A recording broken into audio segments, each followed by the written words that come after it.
Halo guys, seperti biasa hari ini kita bakal ngelanjutin lagi alur cerita dari Pengangguran Pecundang Penantang Dewa. Bagi kamu yang bingung, bisa tuh ke playlist kita, Pengangguran Pecundang Penantang Dewa, atau kamu bisa klik link playlist yang ada di deskripsi. Untuk kamu yang udah setia nonton di obrolan isekai, terima kasih banget. Dan sekarang ayo kita masuk ke kisah Pengangguran Pecundang Penantang Dewa part 44.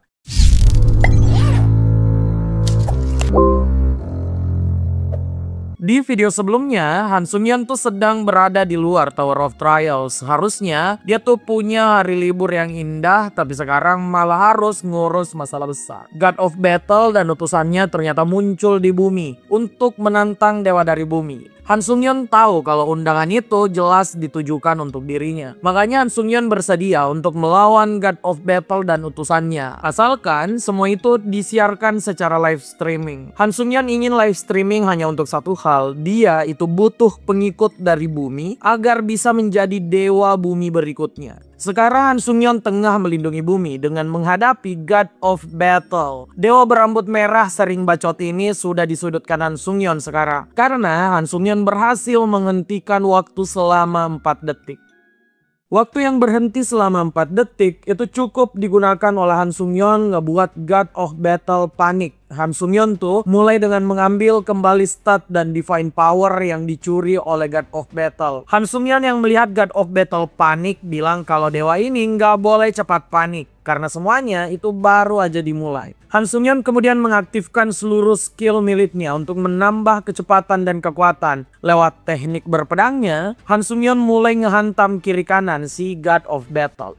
Sampai akhirnya waktu 4 detik yang telah dihentikan Han Sung-yeon menjadi habis. Saat waktu sudah kembali berjalan normal, Han Sung-yeon yang sudah menguasai jalannya pertarungan kemudian mulai menggunakan Divinity Death pada God of Battle. Setelah itu, Han Sung-yeon menggunakan skill Holy Light untuk meledakkan God of Battle. God of Battle tentu saja masih bisa berdiri dengan ngebacot kayak kebiasaan dewa sombong lainnya. Omongan klise kayak dia bakal menghancurkan Han Sung-yeon lah, lalu memusnahkan bumi lah, lalu menyiksa seisinya lah. Itu terus dibicarakan oleh God of Battle. Di tengah omongannya tersebut, God of Battle yang marah kemudian mengaktifkan Divinity Fighting Spirit, di mana dia itu ngedapetin buff gila-gilaan sesuai dengan tekad dan semangat yang dia miliki. Divinity ini emang kuat banget guys, tapi punya kelemahan penuh. Jika tekad bertarung God of Battle hilang, maka dia juga akan terkena debuff. Divinity Fighting Spirit yang aktif mengubah tampilan God of Battle. Sekarang tubuhnya berubah menjadi merah menyala. Notifikasi menara muncul kalau stat dari God of Battle meningkat 100 kali lipat. Dengan buff ini, God of Battle siap bertarung dengan kekuatan barunya. God of Battle juga terlihat lebih tenang karena dia bilang telah mengakui Han Sung-yeon sebagai God of Transcendence dan bukan lagi sebagai seorang manusia biasa. God of Battle juga menyuruh Han Sung-yeon mengeluarkan seluruh kemampuannya untuk menghormati pertarungan antar dewa.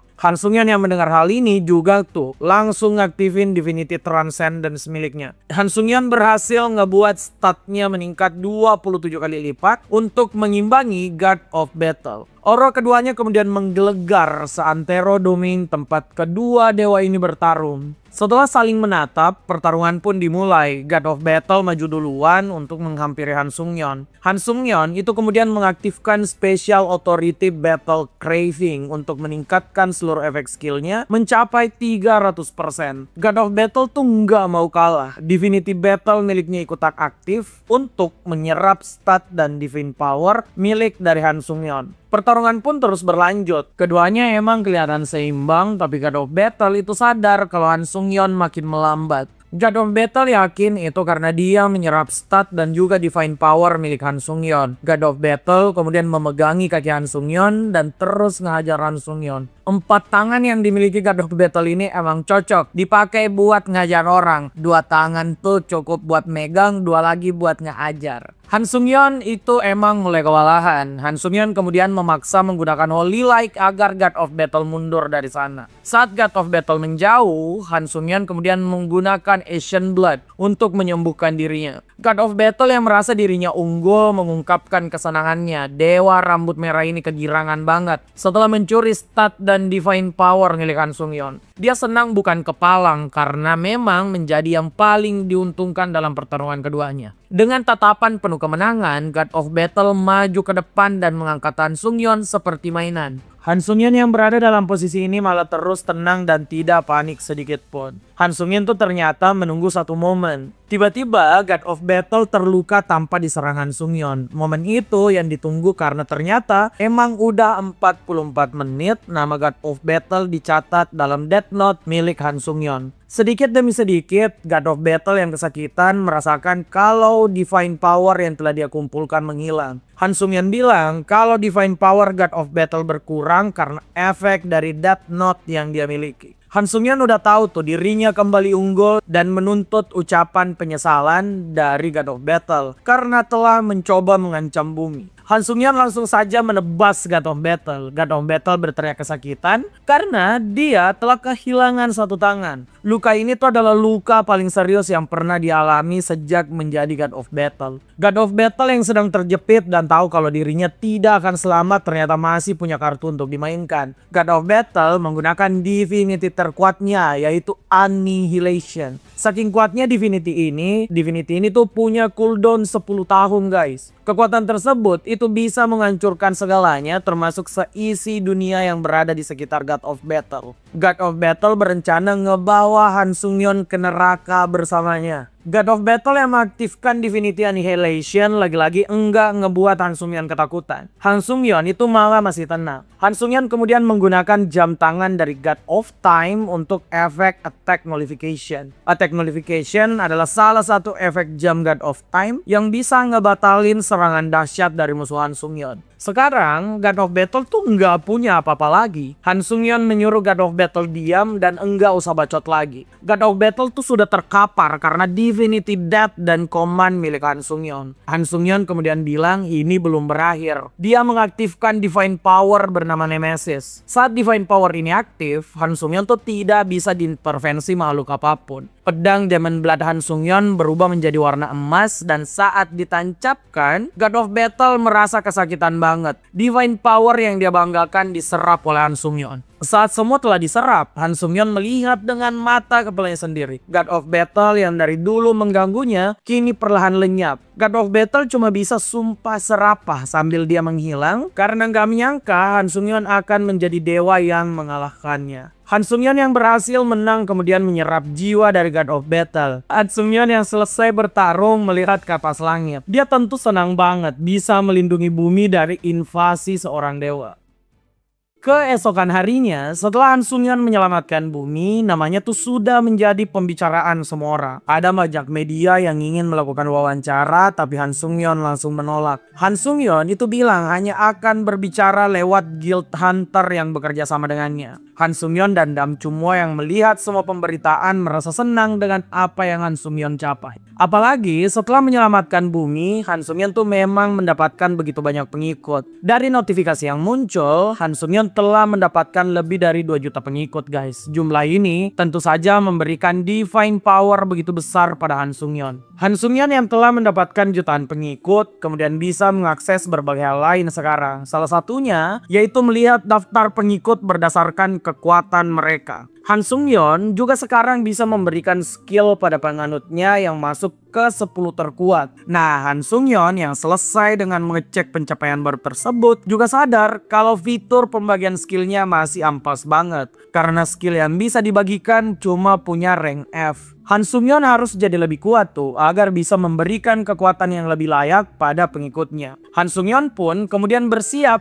yang membuat Dam Chum-wo bertanya di mana Han Sung-yeon akan pergi. Nah, Han Sung-yeon ternyata akan pergi bertemu dengan Iron Blooded Monarch.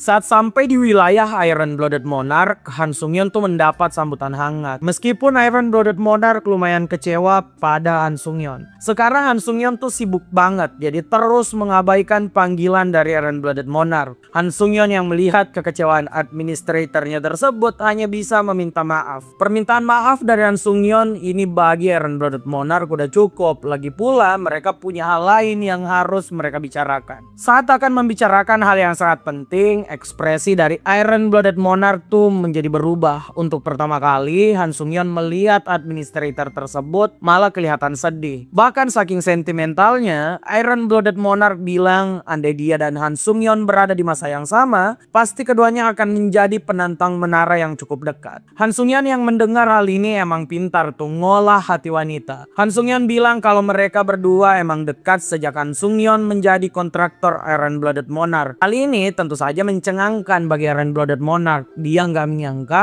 kalau Han Sung-yeon yang harusnya cuma senang dengan gelar guru dan murid itu malah melihat mereka berdua lebih dekat dari status guru dan murid. Pembicaraan dari keduanya pun makin intens. Han Sung-yeon mengungkapkan kalau sekarang dia udah siap melakukan tantangan keinginan terpendam dari Iron Blooded Monarch. Iron Blooded Monarch yang mendengar hal itu hampir roboh. Dia tuh nggak nyangka Han Sung-yeon akan masuk dalam tantangan tersebut. Iron Blooded Monarch itu memiliki beragam kekhawatiran. Dia khawatir Han Sung-yeon akan mati di sana, atau Han Sung-yeon akan melihat Iron Blooded Monarch sebagai orang yang menyedihkan. Han Sung-yeon kemudian menenangkan wanita berambut merah muda tersebut dengan bila dia berjanji akan selamat dan menunjukkan dunia yang diharapkan Iron Blooded Monarch. Tidak bisa diragukan lagi, Han Sung-yeon ini emang raja gombal sejati, guys. Setelah melakukan janji pada Iron Blooded Monarch kemudian memberikan akses pada Han Sung-yeon. Tantangan keinginan terpendam Iron Blooded Monarch telah dimulai. Han Sung-yeon menggertakkan giginya saat masuk ke dalam portal tersebut dan dia berjanji akan membinasakan Evil God kemudian menyelamatkan dunia milik Iron Blooded Monarch. Saat Han Sung-yeon sampai di tantangan keinginan terpendam Iron Blooded Monarch, dia ternyata menjadi seorang prajurit. Han Sung-yeon itu tengah berada di sebuah kekacauan perang. Han Sung-yeon kemudian sudah memeriksa apa yang terjadi pada dirinya. Seluruh kemampuan senjatanya terkunci dan stat Han Sung-yeon itu cuma mentok di 700. Dalam kata lain, Han Sung-yeon tuh tidak hadir dengan kekuatan penuh di dalam menara tersebut. Setelah Han Sung-yeon mulai paham kondisinya, dia kemudian dikagetkan dengan seorang bocah. Yap, bocah ini memanggil Han Sung-yeon dengan gelar Centurion, komandan dari 100 pasukan. Han Sung-yeon ternyata menjadi salah satu komandan tingkat tinggi dalam dunia tersebut. Nah, bocah ini itu kelihatan panik dan memberitahu kalau kondisi mereka enggak baik-baik saja. Benteng yang mereka tempati ternyata telah diserang oleh penyembah fanatik God of Evil. Mereka udah jelas akan dihancurkan dalam waktu yang enggak lama. Han Sung-yeon kemudian menanyakan tuh, apa yang harus mereka lakukan sekarang? Nah, sebagai Centurion, Han Sung-yeon ternyata harus ngebawa pasukannya kabur dari benteng tersebut. Han Sung-yeon sebenarnya itu bersedia melakukan itu untuk mencari aman sambil mencari tahu di mana Iron Blooded Monarch. Nah, namun saat Han Sung-yeon menanyakan apa bocah ini tahu di mana wanita berambut pink dengan mata merah berada, Han Sung-yeon langsung terkejut. Bocah ini ternyata bilang kalau wanita tersebut adalah komandan tertinggi dan sekarang tengah berada di garis depan menahan pasukan musuh. Han Sung-yeon yang mendengar hal ini langsung panik karena orang yang penting baginya jelas sedang terancam. Han Sung-yeon tanpa basa-basi langsung saja tuh terbang maju ke garda terdepan medan perang. Saat Han Sung-yeon melesat masuk ke dalam medan perang, dia udah mulai marah. Dia nggak menyangka administrator yang dia kenal selalu bernada sombong malah mau mengorbankan dirinya. Han Sung-yeon memang berjanji akan membawa dunia tersebut tidak jatuh dalam kekacauan, tapi bukan berarti dia akan membiarkan Iron Blooded Monarch mengorbankan diri. Han Sung-yeon yang marah kemudian terus menerobos pasukan yang jumlahnya mencapai ribuan orang. Setelah menerobos dan menambah kecepatan hingga puluhan kali, Han Sung-yeon akhirnya melihat wanita yang dia cari. Kondisinya itu sangat buruk. Tinggal 1 cm lagi pedang sudah mendarat di depan Iron Blooded Monarch. Han Sung-yeon yang melihat kalau Iron Blooded Monarch akan berakhir langsung menggunakan skill percepatan lagi. Dia langsung berpindah tempat dan mengalahkan pria yang akan melukai Iron Blooded Monarch. Hal ini itu ngebuat Iron Blooded Monarch terkaget-kaget melihat pria asing dengan kekuatan luar biasa. Han Sung-yeon kemudian menyuruh wanita ini untuk menunduk ke garis belakang. Han Sung-yeon akan menyelesaikan ini dengan sangat cepat. Han Sung-yeon kemudian itu menggunakan skill Holy Light dan juga Divinity Death. Combo ini seperti biasa langsung menghancurkan medan perang. Tidak butuh waktu lama, Han Sung-yeon langsung menyelesaikan para fanatik yang dari tadi membuat kekacauan. Iron Blooded Monarch yang melihat hal ini nggak percaya ada pasukan kekaisaran yang tidak dia kenal tapi memiliki kekuatan nggak masuk akal. Setelah serangan maha dahsyat dari Han Sung-yeon, semua sorakan mulai terdengar. Mereka yang tadinya merasa tidak akan bisa menang sekarang bisa bersorak gembira. Di tengah sorakan ini, Iron Blooded Monarch mendekati Han Sung-yeon dan menanyakan identitasnya. Han Sung-yeon dengan keren bilang kalau di sana dia ada untuk memenuhi janji dengan komandan yang ada di hadapannya. Han Sung-yeon ini emang pintar banget buat cewek-cewek getar-getar. Sekarang mari kita biarkan dulu tuh pertemuan Han Sung-yeon dan Iron Blooded Monarch di dalam menara tersebut berlangsung. Untuk kita sendiri, mari beraktivitas seperti biasanya. Yang makan ya makan, yang mau kerja ya kerja. Pokoknya semoga kalian semua bahagia guys. Nantikan kelanjutannya di video berikutnya. Terima kasih yang udah nonton sampai akhir. Jangan lupa like, share, dan subscribe obrolan isekai.